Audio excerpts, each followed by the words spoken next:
Meghan Markle came for Hollywood, slamming the business she desperately wanted to be part of after Tinseltown turned its back on the former Suits actress. Markle lashed out on her podcast Archetypes, claiming she's been labelled hysterical and crazy, adding the irrational stereotypes of women have been perpetuated by television. Meghan's bitter because Hollywood never embraced her.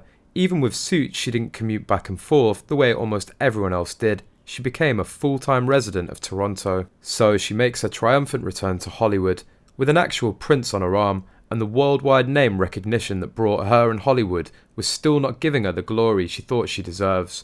So now she's angry and she wants to burn it all down. In her latest podcast, she's began by telling her listeners, raise your hand if you've ever been called crazy or hysterical. Or what about nuts? Insane? Out of your mind? Completely irrational? Okay, you get the point. Prince Harry's wife continued, now, if we were all in the same room and could see each other, I think it would be pretty easy to see just how many of us have our hands up. By the way, me too. And it's no wonder when you consider just how prevalent these labels are in our culture. Meghan attacked 2 television shows in particular. First up was How I Met Your Mother, playing a clip from the popular sitcom. Podcast listeners heard Neil Patrick Harris's character Barney say, if she's this crazy, she has to be this hot. She followed up MPH's line with a quote from conservative philosopher Jordan Peterson, in which he said, I don't think that men can control crazy women. Meghan's next sitcom attack included Sarah Chalke on Scrubs. I can't take it, Carla. Cannot hide the crazy a minute longer. I'm just this big mountain of cuckoo is about to erupt and spew molten crazy all over him, and he's gonna die like this, her fictional character Elliot said. Markle explained why lines like these are harmful. Calling someone crazy or hysterical completely dismisses their experience and minimises what they're feeling.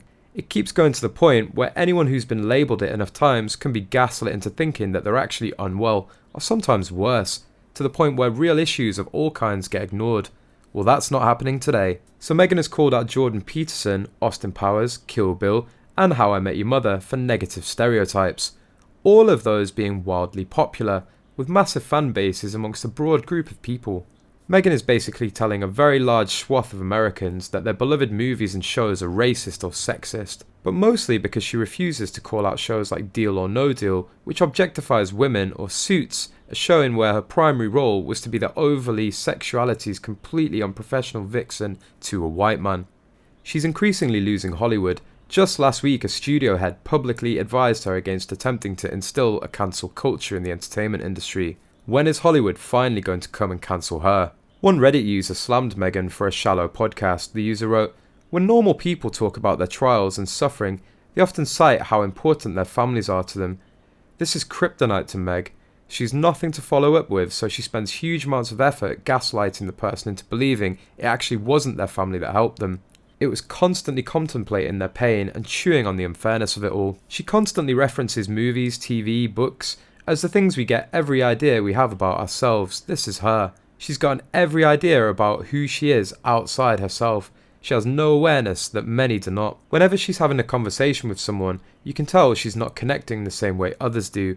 When someone cries, talks about their kids, describes a common routine or frustration, it bounces off her like a sheer-faced rock. And then she hones in on something and says, what I think is so important that you said, and proceeds to say something they didn't even say. It's unbelievably manipulative. She pretends to pay a compliment to the other person while putting words she says in their mouth, and then compliments those words.